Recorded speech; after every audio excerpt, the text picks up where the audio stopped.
ओम शांति 7 जून 2026 अव्यक्त महावाक्य पुनरावृत्ति 31 मार्च 2010 मुरलीर सारांश पूर्वज एवं पूज्य पणियार स्वमान रही संकल्प द्वारा समस्तंकर पालना कर पूरा वृक्ष को सकाश दिय।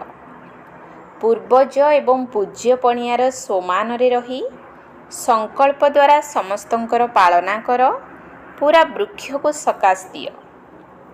आज बाप दादा निजर चारिआडर पूर्वज एवं पूज्य आत्मा मानकु देखुछन्ति। समस्ते निजको पूर्वज आत्मा मने करुछ ना? पूज्य आत्मा मानकर निवास स्थान केउंठी? निजर कल्प वृक्ष को सम्मुख को आण, सेथिरे देख तुमर स्थान केउंठी? एकथा मध्य जानिछ जे तुमे पूर्वज मानकर स्थान जड़ अर्थात चेररे अटे। वृक्षर चेररे मध्य अटे एवं कांडरे मध्य अटे। तेबे चेर द्वारा ही सारा वृक्ष को पालना मिली थाए। तेणु तुमे माने सारा वृक्षर शाखा प्रशाखा बा पत्र गुड़िकर पालना करिबा वाला सकाश अर्थात शक्तिशाली किरण देबा वाला पूर्वज अटे। पूर्वज सहित पूज्य मध्य अट। तेबे वृक्षर कांड द्वारा शेष पत्र को मध्य सकाश मिली थाए। तेणु निजको सारा वृक्ष को सकाश देबा वाला अनुभव करुछ तो? कौन एही निशा रहुछि जे मु पूर्वज सर्व आत्मा रूपी शाखा प्रशाखा बा पत्र गुड़ी को सकाश देउछि? जेपरि ब्रह्मा बाबा को ग्रेट ग्रेट ग्रांड फादर अर्थात आदि पिता कहा जाउछि, सेहीपरि तुमे तांकर साथी पिला माने मध्य master great great grandfather अट। सेथिपाई सारा वृक्षर आत्मा मानकर आकर्षण तुम पूर्वज आत्मा मानक प्रति रहिछि। तुमे पूर्वज आत्मा माने निजर शक्ति गुड़िक द्वारा सेमानकर पालना करुछ।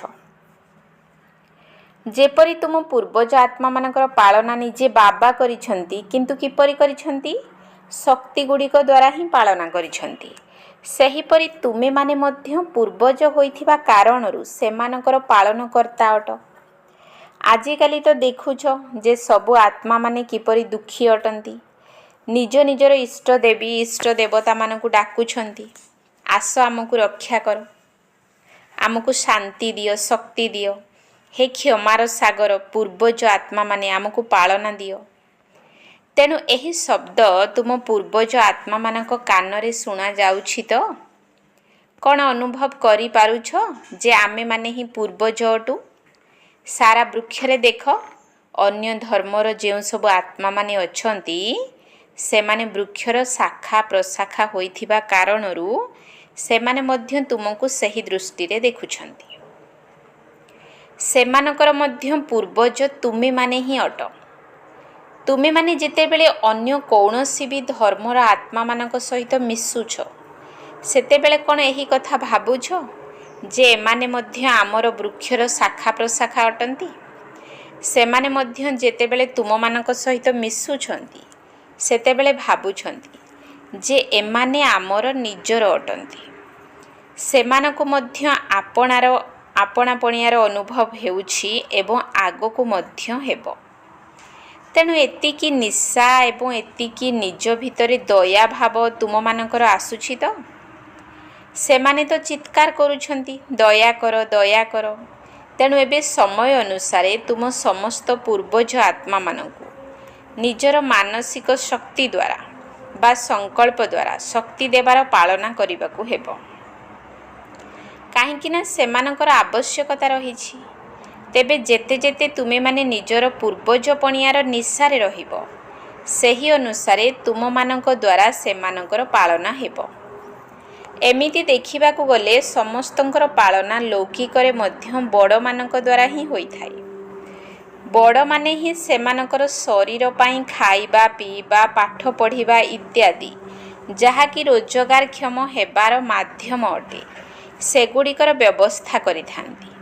तेणु बाबा जेपरि तुम मानकर भिन्न भिन्न शक्ति गुड़िक द्वारा पालना करिछंती, सेही भली तुम मानकर कार्य हेला सारा वृक्षर शाखा प्रशाखा तथा पत्र गुड़िकर पालना करिबा। ଏହିଭଳି ଉତ୍ସାହ ତୁମ ପୂର୍ବଜ ଆତ୍ମାମାନଙ୍କ ଭିତରେ ଆସୁଛି? ନିଶା ଅଛି? ପୂଜ୍ୟ ମଧ୍ୟ ଅଟନା? ଦେଖ, ସାରା ଡ୍ରାମା ଭିତରେ ତୁମମାନଙ୍କର ଯେତିକି ନିୟମ ଅନୁସାରେ ପୂଜା ହେଉଛି, ସେତିକି ପୂଜା କୌଣସି ବି ମହାତ୍ମା ବା ଧର୍ମପିତାଙ୍କର ମଧ୍ୟ ହେଉନାହିଁ। ତୁମମାନଙ୍କ ପୂଜାରେ ନିୟମ ଅନୁସାରେ ଆରତି ହେବା, ଭୋଗ ଲାଗିବା ଏହିଭଳି କାହାର ବି ହେଉନାହିଁ। ଗାୟନ ମଧ୍ୟ ଦେଖ, ତୁମମାନଙ୍କର ନିୟମ ଅନୁସାରେ କୀର୍ତ୍ତନ ମଧ୍ୟ ହେଉଛି। ଅନ୍ୟ କାହାର ବି ଏଭଳି ଗାୟନ ହେଉନାହିଁ। ତେଣୁ ତୁମେମାନେ ପୂର୍ବଜ ହେବା ସହିତ ପୂଜ୍ୟ ମଧ୍ୟ ଅଟ। ଡ୍ରାମା ଅନୁସାରେ ପୂଜନ ଏବଂ ଗାୟନ ତୁମ ଭଳି କାହାର ବି ହେଉନାହିଁ। ବାପ ଦାଦା ଏହିଭଳି ପୂଜ୍ୟ ଏବଂ ପୂର୍ବଜ ଆତ୍ମାମାନଙ୍କୁ ଦେଖ କେତେ ଖୁସି ହେଉଛନ୍ତି। ବାବାଙ୍କ ଦିଲ୍ ଭିତରେ ବାରମ୍ବାର ଏହି ଗୀତ ବାଜୁଛି, ବାହା ମୋର ସାରା ବୃକ୍ଷର ପୂର୍ବଜ ଏବଂ ପୂଜ୍ୟ ଆତ୍ମାମାନେ ବାହା। ତେଣୁ ବାପ ଦାଦା ଆଜିକାଲି ତୁମମାନଙ୍କର ଯେଉଁ ସୋମାନ ରହିଛି, ବାବାଙ୍କ ସମାନ ସମ୍ପନ୍ନ ଏବଂ ସମ୍ପୂର୍ଣ୍ଣ ହେବାର ସେହି ରୂପ ଦେଖିବାକୁ ଚାହୁଁଛନ୍ତି। ସେଥିପାଇଁ ପିଲାମାନଙ୍କୁ ଗୋଟିଏ କଥା ଧ୍ୟାନରେ ରଖିବାକୁ ହେବ। ବାପ ଦାଦା ଦେଖୁଛନ୍ତି ସବୁ ପିଲା ବହୁତ ଭଲ ପୁରୁଷାର୍ଥ ମଧ୍ୟ କରୁଛନ୍ତି, କିନ୍ତୁ ସଦା ଶବ୍ଦକୁ ସମସ୍ତଙ୍କୁ ନିଜର ପୁରୁଷାର୍ଥରେ ଯୋଡ଼ିବାକୁ ହେବ। ଏଥିପ୍ରତି ବିଶେଷ ଧ୍ୟାନ ଦେବାକୁ ହେବ। ବାପ ଦାଦା ପିଲାମାନଙ୍କୁ ପଚାରୁଛନ୍ତି ଯେ ବାପ ଦାଦା ଯେପରି ତୁମମାନଙ୍କୁ ଶ୍ରେଷ୍ଠ ସୋମାନଧାରୀ ଆତ୍ମା ରୂପରେ ଦେଖୁଛନ୍ତି, ସେହିପରି ତୁମେମାନେ ମଧ୍ୟ ନିଜକୁ ଏହିପରି ସୋମାନଧାରୀ ମନେ କରୁଛ ତ? ବାପ ଦାଦା ଦେଖୁଛନ୍ତି ପିଲାମାନେ ମଧ୍ୟ ଚାହୁଁଛନ୍ତି ଯେ ଆମେ ବି ଏବେ ନିଜର ରାଜ୍ୟକୁ ଯିବୁ, ଏବେ ଘରକୁ ଯିବାକୁ ହେବ।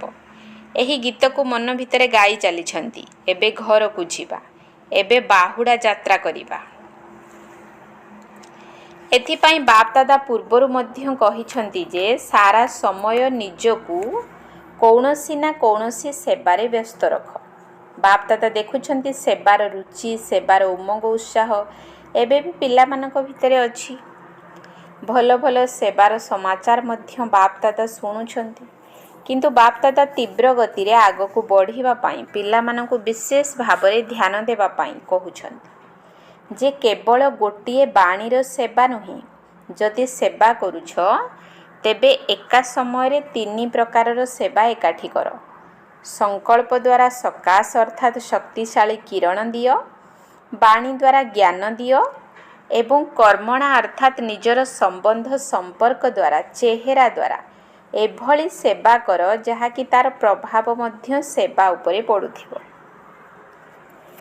ଏକା ସମୟରେ ଏହି 3 ପ୍ରକାରର ସେବା ଏକାଠି କର, କାହିଁକି ନା ଏବେ ଆତ୍ମାମାନେ ସେବାରେ କିଛି ନା କିଛି ଫରକ ଦେଖିବାକୁ ଚାହୁଁଛନ୍ତି, କିଛି ପରିବର୍ତ୍ତନ ଦେଖିବାକୁ ଚାହୁଁଛନ୍ତି। ତେବେ ଏକା ସମୟରେ 3 ପ୍ରକାରର ସେବା କରିପାରିବ? ଚେକ୍ କରୁଛ? ଯେଉଁ ସମୟରେ ବାଣୀ ଦ୍ୱାରା ସେବା କରୁଛ, ସେହି ସମୟରେ ସଂକଳ୍ପ ଦ୍ୱାରା ଏବଂ କର୍ମଣା ଅର୍ଥାତ୍ ସମ୍ବନ୍ଧ ସମ୍ପର୍କ ଦ୍ୱାରା ମଧ୍ୟ ସେବା ହେଉଛି? କ'ଣ ଏକାଠି ସେବା ହେଉଛି? ଯେଉଁମାନେ ଭାବୁଛନ୍ତି ଯେ ଆମେ ଏକା ସମୟରେ 3ଟି ଯାକ ସେବା କରୁଛୁ, ସେମାନେ ହାତ ଉଠାଅ। ଏକା ସମୟରେ 3 ପ୍ରକାରର ସେବା। ତେଣୁ ଏବେ ଦୟାକରି ବିଶେଷ ଧ୍ୟାନ ଦିଅ। କେବେ କେବେ ନୁହେଁ। ଏଥିରେ କ'ଣ ହେଉଛି ଜାଣିଛ? ସେବା ତ କରୁଛ, କିନ୍ତୁ ସେବା କରିବା ସହିତ ନିଜ ଭିତରେ ଏବଂ ସାଥୀମାନଙ୍କ ଭିତରେ ସନ୍ତୁଷ୍ଟତା ରହୁଛି ତ? କାହିଁକି ନା ସେବାର ଫଳ ହେଲା ସନ୍ତୁଷ୍ଟତା ବା ଖୁସି। ତେଣୁ ଚେକ୍ କର। ସେବା ତ କରିଲି, କିନ୍ତୁ ପୂର୍ବରୁ ମଧ୍ୟ ଶୁଣାଇ ସାରିଛୁ ଯେ ସେବାର ଖୁସି ସେତେବେଳେ ମିଳିବ ଯେତେବେଳେ ନିଜେ ଓ ନିଜର ସେବା ସାଥୀମାନେ ଏବଂ ବାତାବରଣ ସମସ୍ତେ ସନ୍ତୁଷ୍ଟତାର ତରଙ୍ଗ ଭିତରେ ରହିଥିବେ। ତେବେ ସେବାର ସଫଳତାର ବିଶେଷ 3ଟି କଥା ମଧ୍ୟ ଶୁଣାଇଥିଲୁ। ତୁମମାନଙ୍କର ମନେଥିବ, ପ୍ରଥମ ନମ୍ବର ହେଲା ସେବା ଅର୍ଥାତ୍ ନିମିତ୍ତ ଭାବ। ଦ୍ୱିତୀୟରେ ନିର୍ମାଣ ଅର୍ଥାତ୍ ନମ୍ରତା ଭାବନା। ତୃତୀୟରେ ନିର୍ମଳ ବାଣୀ, ଭାବ, ଭାବନା ଏବଂ ସ୍ୱଭାବ। ଯଦି ସେବା କରିବା ସହିତ ଏଗୁଡ଼ିକ ଠିକ୍ ଥିବ, ତେବେ ନିଜେ ମଧ୍ୟ ସନ୍ତୁଷ୍ଟ, ସାଥୀମାନେ ମଧ୍ୟ ସନ୍ତୁଷ୍ଟ ଏବଂ ଯେଉଁମାନଙ୍କର ସେବା କରିଲ ସେମାନେ ମଧ୍ୟ ଆଗକୁ ବଢ଼ି ଚାଲିବେ। ତେବେ ନିମିତ୍ତ ଭାବ ରଖି ସେବା କରିବା ବାଲା ହିଁ ବାବାଙ୍କ ସହିତ ସେମାନଙ୍କର ସମ୍ବନ୍ଧ ଯୋଡ଼ିବେ। ଯଦି ନିମିତ୍ତ ଭାବ ନାହିଁ ତେବେ ସେମାନେ ସେତେଟା ବାବାଙ୍କର ପାଖାପାଖି ହୋଇପାରିବେ ନାହିଁ। ତେଣୁ ଯେତେବେଳେ ବି ସେବା କରୁଛ ଏହି କଥା ଚେକ୍ କର ଯେ ମୋର ଭାବ ଭାବନା ଏବଂ ସ୍ୱଭାବ ଠିକ୍ ଅଛି ତ। ଏବଂ ଆଜିକାଲି ବାପ୍ ଦାଦା ଦେଖୁଛନ୍ତି ଯେ ବାପ୍ ଦାଦା ଯେଉଁ ମୂଳ କଥାଟି କହିଛନ୍ତି ଯେ ଯେଉଁଠି ବି ସେବା କରୁଛ ସେଠାରେ ଚେକ୍ କର ଯେ ମୁଁ ନିଜେ ସନ୍ତୁଷ୍ଟ ଥିଲି ତ ଏବଂ ସାଥୀମାନେ ସନ୍ତୁଷ୍ଟ ଥିଲେ ତ। କାହିଁକି ନା ସେବାର ସଫଳତା ହେଲା ସନ୍ତୁଷ୍ଟତା ରୂପୀ ଫଳ ପ୍ରାପ୍ତ ହେବା ଏବଂ ଖୁସି ପ୍ରାପ୍ତ ହେବା। ଏହା ସହିତ ଆଉ ଗୋଟିଏ କଥା ପ୍ରତି ବାପ୍ ଦାଦା ଧ୍ୟାନ ଆକର୍ଷଣ କରାଉଛନ୍ତି ଯେ ଚାଲିବା ବୁଲିବା ସମୟରେ ସଂଗଠନ ଭିତରେ ମଧ୍ୟ ରହୁଛ। ସେବା କ୍ଷେତ୍ରରେ କାହାର ନା କାହାର ସଙ୍ଗରେ ମଧ୍ୟ ସେବା କରୁଛ। ତେଣୁ ପରସ୍ପରକୁ ଆତ୍ମା ରୂପରେ ଦେଖ। ଆତ୍ମା ରୂପରେ ମଧ୍ୟ ଦେଖୁଛ, ଅଭ୍ୟାସ ମଧ୍ୟ କରୁଛ। କିନ୍ତୁ ଯେତେବେଳେ ଆତ୍ମା ରୂପରେ ଦେଖୁଛ ସେତେବେଳେ ଆତ୍ମାର ମୂଳ ସଂସ୍କାର ରୂପରେ ଦେଖୁଛ ତ ନା ଯେଉଁ ସଂସ୍କାର ଗୁଡ଼ିକ ପରେ ମିଶାଯାଇଛି ସେଗୁଡ଼ିକ ମଧ୍ୟ ଦେଖାଯାଉଛି। ଆତ୍ମା ରୂପରେ ଦେଖିବାରେ ମଧ୍ୟ ପାସ୍ ହୋଇଯାଉଛ, କିନ୍ତୁ କେଉଁଭଳି ସଂସ୍କାର ସେହି ତ ଦେଖୁଛ। କ'ଣ ଆତ୍ମାର ଓରିଜିନାଲ ଅର୍ଥାତ୍ ମୂଳ ସଂସ୍କାରକୁ ଦୃଷ୍ଟିରେ ରଖି ସମ୍ପର୍କରେ ଆସୁଛ ନା ବର୍ତ୍ତମାନର ସଂସ୍କାର ମଧ୍ୟ ସାମ୍ନାକୁ ଆସିଯାଉଛି। ତେଣୁ ବାବା କହୁଛନ୍ତି ଯେ ଆଜିଠାରୁ କାହାକୁ ବି ପ୍ରଥମେ ତ ଆତ୍ମା ରୂପରେ ଦେଖ ଏବଂ ଆତ୍ମାର ଯେଉଁ ମୂଳ ସଂସ୍କାର ରହିଛି ସେହି ରୂପରେ ଦେଖ। ଯାହାଦ୍ୱାରା କେବେ କେବେ ପରସ୍ପର ଭିତରେ ଯଦି କୌଣସି କଥା ଆସିଯାଉଛି ତାହା ହେବ ନାହିଁ। ଏବେ କେବଳ ଆତ୍ମା ରୂପରେ ଦେଖୁଛ, ତେଣୁ ତାର ବର୍ତ୍ତମାନର ସଂସ୍କାର ମଧ୍ୟ ସାମ୍ନାକୁ ଆସିଯାଉଛି। ତେଣୁ ପରସ୍ପର ଭିତରେ ଯେଉଁଭଳି ସମ୍ପୂର୍ଣ୍ଣ ସ୍ଥିତି ରହିବା ଦରକାର ସେଥିରେ ଦୂରତା ଆସିଯାଉଛି। ତେଣୁ ଓରିଜିନାଲ ସଂସ୍କାର ସହିତ ଆତ୍ମାକୁ ଦେଖ, ଯାହାଦ୍ୱାରା ସଂଗଠନ ଭିତରେ ଯେଉଁ ସବୁ ବାଧାବିଘ୍ନ ଆସୁଛି ସେଗୁଡ଼ିକ ସମାପ୍ତ ହୋଇଯିବ। ତୁମର ଏହି ବ୍ରାହ୍ମଣ ପରିବାର ଅତି ଶ୍ରେଷ୍ଠ ପରିବାର ଅଟେ। ଏହାର ମହିମା ଅନେକ, କାରଣ ଏହି ଈଶ୍ୱରୀୟ ପରିବାର ବାରମ୍ବାର ମିଳିନଥାଏ। ସାରା କଳ୍ପରେ ଥରେ ମାତ୍ର ଏହି ଈଶ୍ୱରୀୟ ପରିବାର ମିଳିଛି। ଏତେ ବଡ଼ ପରିବାର ସାରା କଳ୍ପ ଭିତରେ କେବେ ବି ମିଳିବ ନାହିଁ। ତେଣୁ ଏହି ପରିବାରର ବିଶେଷତାକୁ ଜାଣିବା ଏବଂ ପରିବାର ସହିତ ମିଶି ଚାଲିବା ମଧ୍ୟ ଏକ ଗୁରୁତ୍ୱପୂର୍ଣ୍ଣ ବିଷୟ ଅଟେ। ପୂର୍ବରୁ ମଧ୍ୟ ଶୁଣାଇ ସାରିଛୁ ଯେ ଏହି ଜ୍ଞାନର ମୂଳଦୁଆ ହେଲା ନିଶ୍ଚୟ ଏବଂ ନିଶ୍ଚୟ ଭିତରେ ଚାରୋଟି କଥା ରହିଛି। ବାବାଙ୍କ ଉପରେ ନିଶ୍ଚୟ, ଦାଦା ଅର୍ଥାତ୍ ବ୍ରହ୍ମା ବାବା ତ ସାଥିରେ ହିଁ ଅଛନ୍ତି। ଏଥିସହିତ ଜ୍ଞାନ ଉପରେ, ଡ୍ରାମା ଉପରେ ଏବଂ ପରିବାର ଉପରେ ମଧ୍ୟ ନିଶ୍ଚୟ ରହିବା ଦରକାର। ତେଣୁ ନିଶ୍ଚୟ ବୁଦ୍ଧି ହେବା ଦ୍ୱାରା ସହଜ ପୁରୁଷାର୍ଥୀ ହୋଇଯାଉଛ। ଯେପରି ବାପ୍ ଦାଦାଙ୍କ ଉପରେ ନିଶ୍ଚୟ ରହିଛି ସେହିପରି ପରିବାର ଉପରେ ମଧ୍ୟ ନିଶ୍ଚୟ ଆବଶ୍ୟକ ଅଟେ। ଦେଖ, ଯେତେବେଳେ ତୁମେ କୌଣସି ଜିନିଷକୁ ପ୍ୟାକିଂ କରୁଛ ସେତେବେଳେ କ'ଣ କରୁଛ? ଚାରିପଟୁ ଟାଇଟ୍ କରୁଛ। ଗୋଟିଏ ପଟ ଯଦି ଟାଇଟ୍ ନ ହେଲା ତେବେ ହଲଚଲ ହୋଇଥାଏ ନା। ସେହିପରି ବାବାଙ୍କ ଉପରେ, ଜ୍ଞାନ ଉପରେ, ଜ୍ଞାନରେ ମଧ୍ୟ ବିଶେଷ ଡ୍ରାମା ଏବଂ ପରିବାରର ଜ୍ଞାନ ରହିଛି। ଯଦି ଚାରୋଟି ଯାକ କଥାରେ ମଜବୁତ ନୁହେଁ ତେବେ ବିଘ୍ନ ଆସୁଛି ଏବଂ ବିଘ୍ନଗୁଡ଼ିକୁ ଅତିକ୍ରମ କରିବା ପାଇଁ ଧ୍ୟାନ ଦେବାକୁ ପଡ଼ୁଛି। ସେଥିପାଇଁ ପରିବାରର ସତ୍ୟ ପରିଚୟ, ପରିବାର ପ୍ରତି ସ୍ନେହ, ପରସ୍ପରକୁ ବୁଝିବା ଏସବୁ ବହୁତ ଆବଶ୍ୟକ ଅଟେ। ପୂର୍ବଜ ମଧ୍ୟ ଅଟ, ପୂଜ୍ୟ ମଧ୍ୟ ଅଟ। ତେଣୁ ଏହି କଥାଗୁଡ଼ିକୁ ମଧ୍ୟ ସାଥୀମାନଙ୍କ ଭିତରେ ଧାରଣ କରିବାକୁ ପଡ଼ିବ। ଯାହା ବି ହୋଇଥାଉ କ୍ରମାନ୍ୱୟ ହିସାବରେ ତ ରହିବେ ନା। କିନ୍ତୁ ବ୍ରାହ୍ମଣ ପରିବାରର ବିଶେଷ କାର୍ଯ୍ୟ ହେଲା ଦୁଆ ଦେବା, ଦୁଆ ନେବା। ବହୁତ ପିଲା କହୁଛନ୍ତି ଯେ ଅନ୍ୟ ଜଣେ ତ କ୍ରୋଧ କରୁଛି, ତେଣୁ ସେ ଦୁଆ ନେବ କିପରି?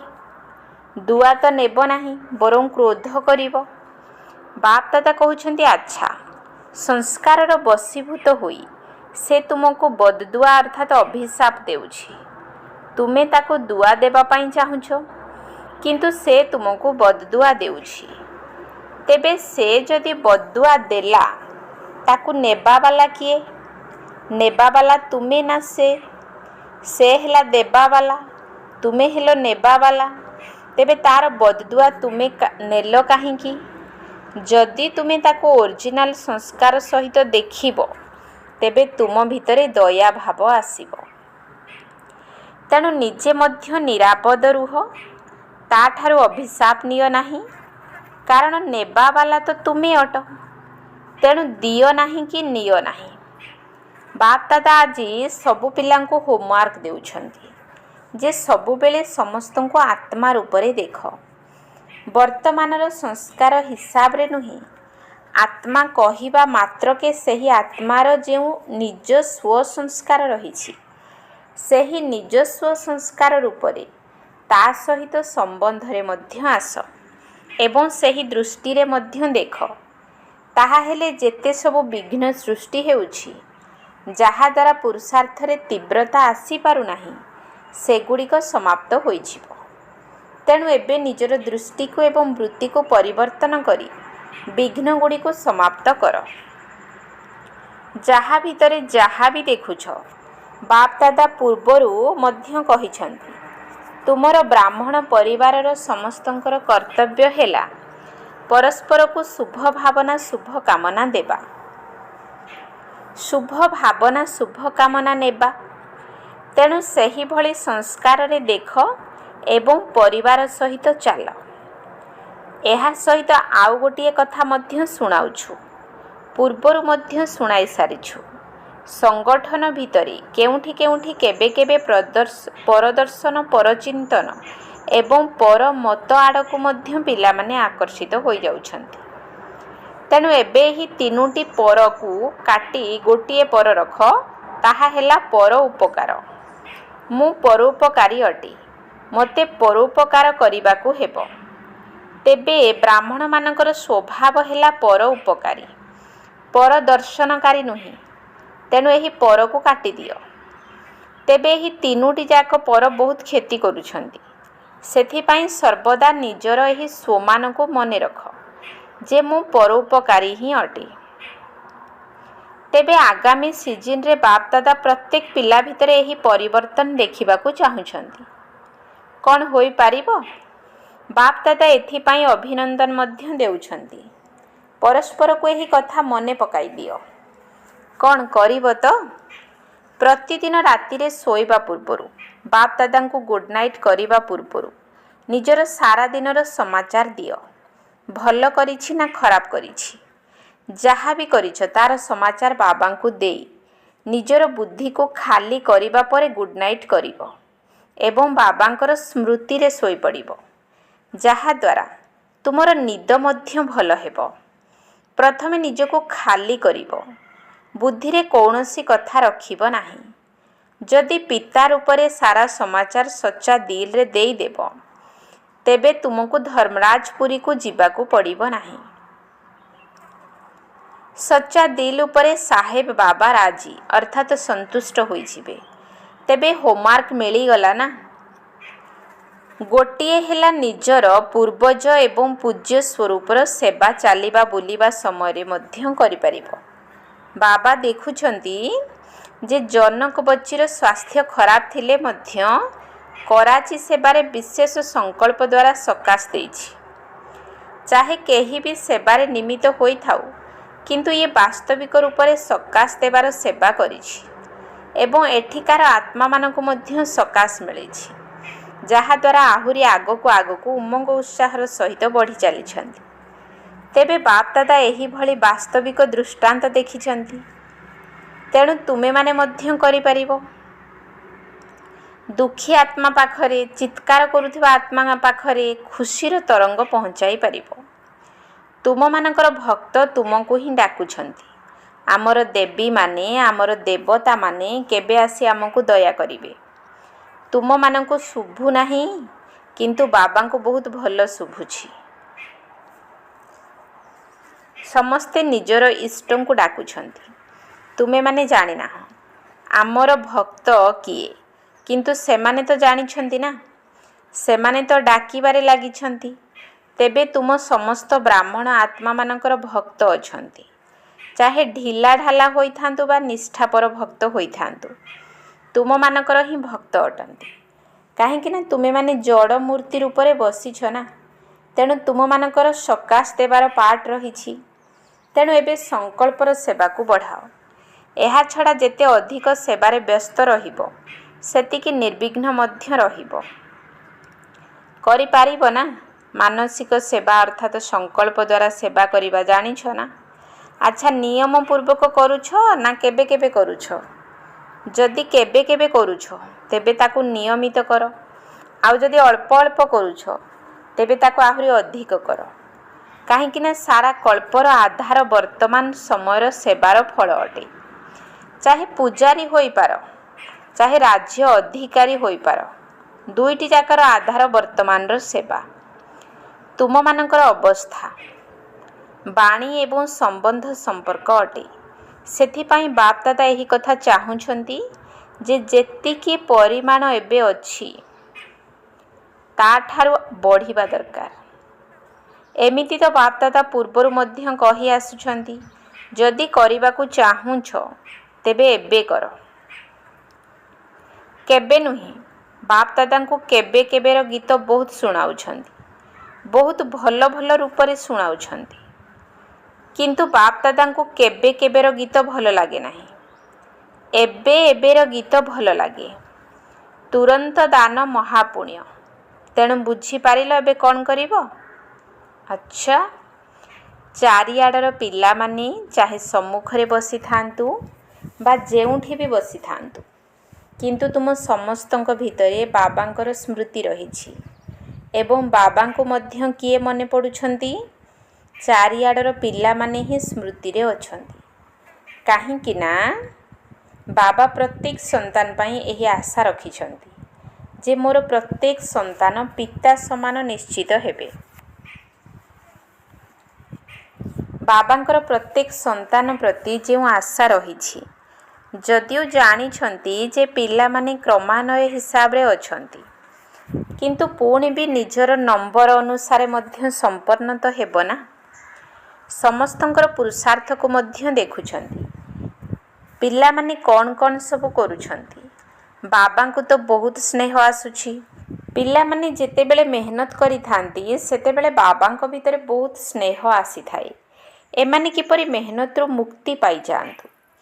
ସ୍ନେହରେ ତ ଅଧିକାଂଶ ପାସ୍ ଅଟନ୍ତି, କିନ୍ତୁ ଅନେକ କଥା ଭିତରେ ଆସିଯିବା କାରଣରୁ ବାବାଙ୍କୁ ଭୁଲି ଯାଉଛନ୍ତି। ଚାରିଆଡ଼ର ପିଲାମାନଙ୍କୁ ବାପଦାଦାଙ୍କର ପଦ୍ମା ପଦମଗୁଣା ସ୍ନେହ ଏବଂ ଆନ୍ତରିକ ପ୍ରେମ ସ୍ୱୀକାର ହେଉ। ସମସ୍ତଙ୍କୁ ବା ମାଲିକ ପିଲାମାନଙ୍କୁ ଲକ୍ଷ ଲକ୍ଷ ଅଭିନନ୍ଦନ ଦେଉଛନ୍ତି। ଉଡ଼ି ଚାଲ, ଉଡ଼ାଇ ଚାଲ।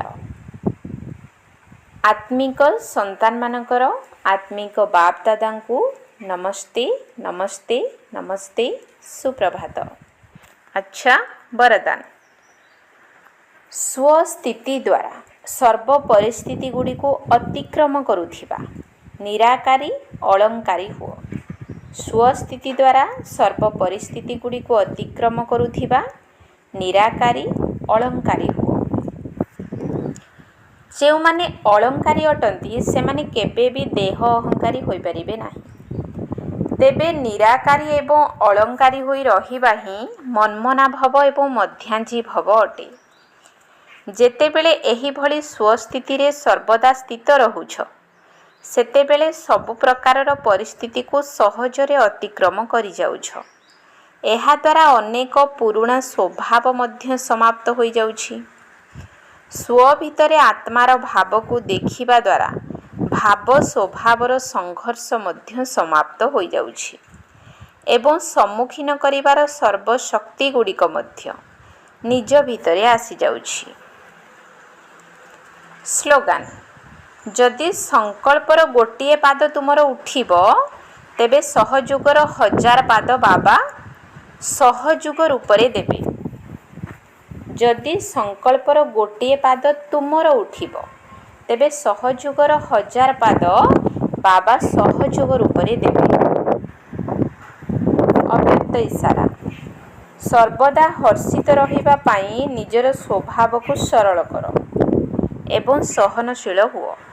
ଯେଉଁମାନେ ନିଜର ବା ଅନ୍ୟମାନଙ୍କର ଅତୀତକୁ ଦେଖିନଥାନ୍ତି, ଗୋଟିଏ ସେକେଣ୍ଡ ଭିତରେ ଫୁଲ୍ ଷ୍ଟପ୍ ଲଗାଇ ଦେଇଥାନ୍ତି, ସେମାନେ ସରଳଚିତ୍ତ ହୋଇଥାନ୍ତି। ଏବଂ ଯେଉଁମାନେ ସରଳଚିତ୍ତ ଅଟନ୍ତି, ସେମାନଙ୍କର ନୟନରେ, ମୁଖମଣ୍ଡଳରେ, ଚାଲିଚଳନରେ ମଧୁରତା ବା ହର୍ଷିତ ମୁଖତା ପ୍ରତ୍ୟକ୍ଷ ରୂପରେ ଦେଖିବାକୁ ମିଳିଥାଏ। ଏହିଭଳି ସରଳଚିତ୍ତ ସ୍ଥିତିରେ ରହୁଥିବା ଆତ୍ମା ଅନ୍ୟମାନଙ୍କୁ ମଧ୍ୟ ସରଳଚିତ୍ତ କରିଦିଅନ୍ତି। ତେବେ ସରଳଚିତ୍ତର ଅର୍ଥ ହେଲା ଯେଉଁ କଥା ଶୁଣିଲ ବା ଦେଖିଲ ବା କରିଲ ତାହା ସାରାଂଶଯୁକ୍ତ ହେବା ଦରକାର ଏବଂ ସବୁବେଳେ ସାରାଂଶକୁ ହିଁ ଗ୍ରହଣ କର। ଓମ୍ ଶାନ୍ତି।